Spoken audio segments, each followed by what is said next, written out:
बिस्मिल्लाहिर्रहमानिर्रहीम।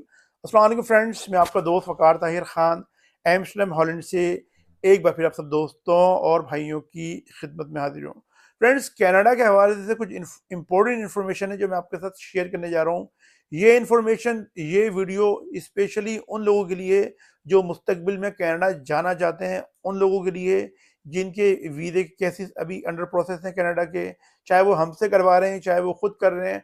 उन लोगों के लिए है स्पेशली जिनके कनाडा के वीज़े लग चुके हैं, उन्होंने अपने कनाडा के टिकट बुक करवा लें, अपनी पूरी प्लानिंग कर ली है, चाहे उन्होंने हमसे करवाएं या खुद किए हैं, उनके लिए। तो इस वीडियो को आप गौर से देखें, समझें जो बातें मैं आपको बताने जा रहा हूँ, क्योंकि काफ़ी इंफॉर्मेशन चल रही है और मुझे अब बहुत ज़्यादा सवाल जवाब आना शुरू हो चुके हैं।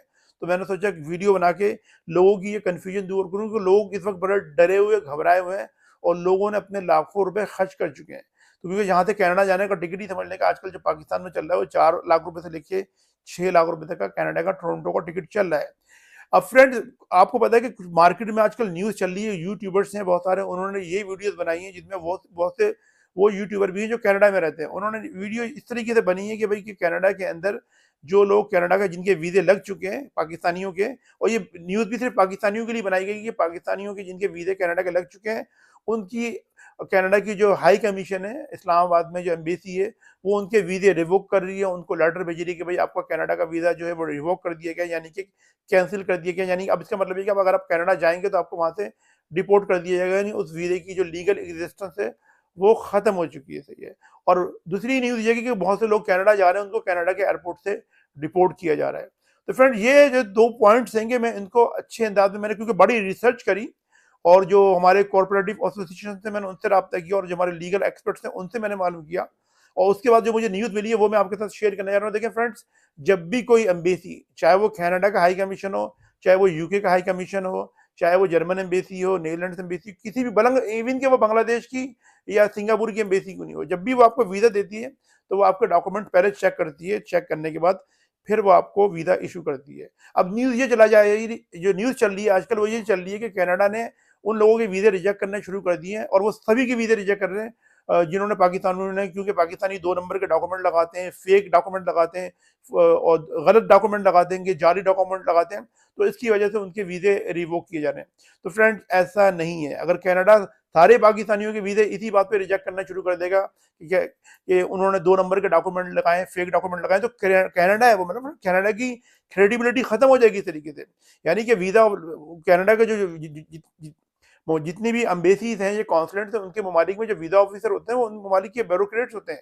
उन पर एक सवाल उठ जाएगा कि भाई कनाडा के जो वीज़ा ऑफिसर्स हैं कॉन्सुलर सेक्शन में, वो उनकी क्रेडिबिलिटी क्या है कि वो लोगों को पहले वीज़ा देते हैं डॉक्यूमेंट चेक करने में, आपके जितने भी डॉक्यूमेंट्स हैं वो कनाडा के लिए अपलोड किए जाते हैं। आपके बैंक स्टेटमेंट हो, आपकी सैलरी स्लिप्स हो, अगर आप बिजनेस कर रहे हैं तो आपका टैक्स रिटर्न, उनके बाद जो जो एम्बेसिडर्स हैं और जो वीज़ा ऑफिसर्स हैं किसी एम्बेसी के या हाई कमीशन के, उनके पास हर तरह के एक्सेस है पाकिस्तान में भी नहीं बल्कि जिस मुल्क में वो मौजूद होते हैं उनके पास हर तरह के एक्सेस है, बैंक के एक्सेस है, एफबीआर का एक्सेस है, जिस इदारे में आप काम कर रहे हैं वहां पे एक्सेस है, और उनके वो किसी को मुल्क की कोई सीक्रेट चीज मालूम नहीं कर रहे होते।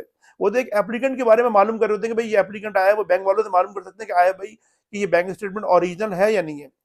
आया कि भाई ये जो एफबीआर से मालूम कर सकते हैं कि आया कि भाई ये जो बैंक, ये जो बंदे ने टैक्स रिटर्न जमा करवाए हैं, इसके अंदर जो अमाउंट्स और इसमें जो अपनी रिटर्न शो किएंगे, एसेट्स वगैरह, वो डिक्लेयर्ड है या नहीं है। इस तरीके से जिस इदारे में आप काम कर रहे हैं वहां से भी वो आपके बारे में इंफॉर्मेशन ले सकते हैं। तो वो अगर इंफॉर्मेशन लेना चाहें तो ले सकते हैं, और अगर वो नहीं लेना चाहें और वो समझते हैं कि आपका डॉक्यूमेंट सही है तो वो आपको वीजा ग्रांट करेंगे। और कनाडा का वीजा तो आपको पता है कि मोस्टली उसी वक्त तक लगता है, मैक्सिमम 10 साल का है, और मोस्टली उसी वक्त तक लगता है जब तक आपका पासपोर्ट वैलिड होता है। तो ऐसा तो नहीं कि वीजा ऑफिसर ने आपको 10 साल का वीजा दे दिया, 9 साल का मल्टीपल वीजा दे दिया, या जब तक आपका पासपोर्ट वैलिड है उस वक्त का वीजा दे दिया, और उसके बाद 1 महीने बाद या 2 महीने बाद उसको ख्याल आ रहा है कि भाई इसको तो इसने तो डॉक्यूमेंट्स जो है वो जमा करवाए थे 2 नंबर के। उनके पास इतना टाइम नहीं होता, उनके पास हजारों के हिसाब से केसेस होते हैं जिनको उन्होंने दे दिया, देने के बाद वो फिर अगले जो केसेस होते हैं उनको वो जो है वो प्रोसीड कर रहे होते हैं। ऐसा नहीं कि जिन लोगों को 2-2 3-3 महीने पहले वीजा इशू कर दिए उसके बाद वो उनकी चेकिंग करें, तो मोस्टली इस तरीके से नहीं होता। अब ये जो चेकिंग वाला मामला ना फ्रेंड, फिर वीजा रिवोक नहीं होता है। वो आगे तरीकाकार क्या होता है मैं बता दूंगा। वीजा ऑफिसर को अगर ये पता लगता है कि भाई बाद में वो इक्का दुक्का केसेस होते हैं जिसमें वीजा ऑफिसर के ऊपर भी जो ऊपर हेड होते हैं ना, वो भी स्कूटनी कर रहे होते हैं, वो भी चेक करते हैं। अगर उनको अंदाजा होता है कि भाई एक दो लोगों के या कुछ लोगों के डॉक्यूमेंट फेक हैं, जाली हैं, तो वो वीजा आपको कभी भी रिवोक नहीं करेंगे। वो आपको 5 साल के लिए बैंड लगा देंगे। फिर आप 5 साल के लिए 10 साल के लिए कनाडा नहीं जा सकते हैं। और बैंड लगने का मतलब 5 साल 2 साल के नहीं है, फिर लाइफ टाइम आप उनके सिस्टम में मौजूद होते हैं कि आपने 2 नंबर के डॉक्यूमेंट लगाए थे, तो फिर रिवोक नहीं होगा आपका। अब दूसरा जो यानी इस तरीके से आप यूँ समझें कि वो कनाडा के जो वीजा ऑफिसर्स हैं, जो कॉन्सुलर सेक्शन में काम करते हैं, उनकी क्रेडिबिलिटी बिल्कुल खत्म हो जाएगी अगर वो वीजा देने के बाद, एक प्रोसेस कंप्लीट करने के बाद लोगों को ये लेटर लिख के भेजने शुरू कर देंगे या मेल करने शुरू कर देंगे हमने आपका वीजा रिवोक कर दिया है। तो इस तरीके से नहीं है। कुछ लोगों के साथ हो जाता है, लेकिन हर एक के साथ ऐसा नहीं है। दूसरी चीज है कि कुछ लोग ये बता रहे हैं कि भाई हम कनाडा जाएंगे तो हमारे को डिपोर्ट कर दिया जाएगा। वकार भाई हमने 6 लाख रुपए का टिकट ले लिया, वकार भाई हमने एमिरेट्स एयरलाइन का टिकट लिया हुआ 6 लाख का, और मैं अभी दुबई जाना है, और वहां से मैंने आगे फ्लाइट चेंज करके स्टॉप ओवर करके जाना है कनाडा, मैंने टोरंटो जाना है, मैंने वैनकूवर जाना है, मेरे तो पैसे जाए हो जाएंगे, मुझे डिपोर्ट कर दिया जाएगा। भाई ऐसा नहीं है। वैसे तो मैं अपनी बहुत सारी वीडियोस में पहले बता चुका हूँ कि कनाडा क्या कोई भी एम्बेसी हो, वो ईरान ही क्यों नहीं हो, वो तुर्की क्यों नहीं हो, वो आपको कहीं visa is not the guarantee to enter any country. Visa कोई गारंटी नहीं कि किसी कंट्री में आप एंटर हो जाएंगे। मैंने काफी लोगों के नीदरलैंड से वीजा प्रोसेस किया। नीदरलैंड में लोग आते हैं, वीजा ऑफिसर उनसे कुछ सवाल जवाब पूछता है, क्योंकि जब भी किसी मुल्क का वीजा लगा होता है तो उसके बाद आप राइट हैंड साइड पे सबसे ऊपर जाकर देखेंगे तो वहां पे स्टिकर नंबर लिखा होता है, जिसे वीजा नंबर भी कहते हैं।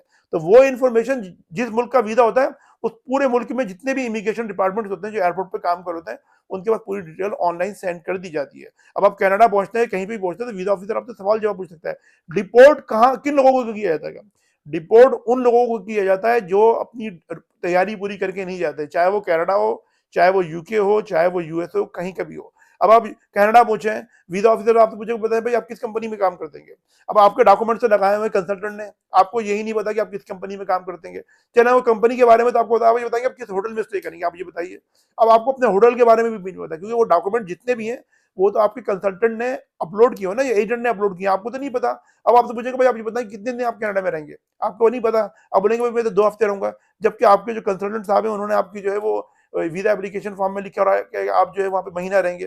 फिर वो पूछेगा भाई आप यहाँ पे जो है वो आपने अपनी ट्रेवल इंश्योरेंस लेकर आएंगे, पता लगा वो भी नहीं है आपका। तो वीजा ऑफिसर आपसे वही सवाल पूछता है मोस्टली जो आपने अपनी वीजा एप्लीकेशन फॉर्म में दिए होते हैं। तो अपनी तैयारी करके जाइए। जो अपने आपके जो कंसल्टेंट हैं जिससे भी आप केस प्रोसीड करवा रहे हैं या खुद अपना केस तैयार कर रहे हैं, तो आपको पता होना चाहिए कि आपके कौन कौन से डॉक्यूमेंट्स लगे हैं और किन किन डॉक्यूमेंट्स के साथ साथ आपकी क्या क्या इन्फॉर्मेशन दी गई है, क्योंकि वो इन्फॉर्मेशन वीजा ऑफिसर आपसे एयरपोर्ट पे पूछ सकता है। उसमें अगर आपने कुछ घपला कर दिया और आगे पीछे कर दिया मामला, तो वीजा ऑफिसर को फिर इस चीज का अंदाजा होता है कि बंदे ने अपना केस खुद तैयार नहीं किया, किसी कंसल्टेंट या किसी एजेंट या किसी दूसरे शख्स से केस तैयार किया, उसको अपने केस के बारे में कुछ भी नहीं पता।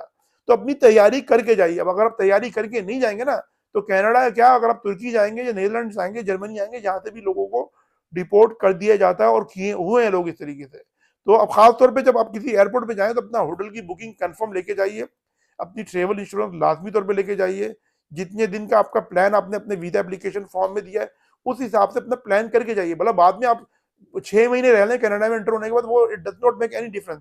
लेकिन एयरपोर्ट पे आपने ये सवाल जवाब देने, वहां पे एयरपोर्ट से आप बाहर निकल गए, वहां पे रहने के बाद आप 6 महीने रह लें, वो प्रॉब्लम नहीं है क्या। लेकिन एयरपोर्ट पे अपनी तैयारी पूरी करके जाएं। और कुछ लोग पहले से तैयारी करके जा रहे होते हैं कि हमने एयरपोर्ट पे जाना है और वहाँ पे पॉलिटिकल असाइलम जो है अप्लाई कर देना। तो भाई फ्रेंड, जब आप पॉलिटिकल असाइलम एयरपोर्ट पे अप्लाई कर रहे हैं और वहाँ पे हाई कमीशन में अपने जो डॉक्यूमेंट दिए आप बताने का बहुत बड़े बिजनेसमैन है, तो फिर आपके लिए एयरपोर्ट में बहुत सारी मुश्किलात शुरू हो सकती हैं। तो अपनी तैयारी बहरहाल पूरी करके जाएं। और ये जो न्यूज़ चल रही है हर एक का वीजा रिवोक नहीं हो रहा, हर एक का वीजा रिवोक नहीं हो रहा ना होता है।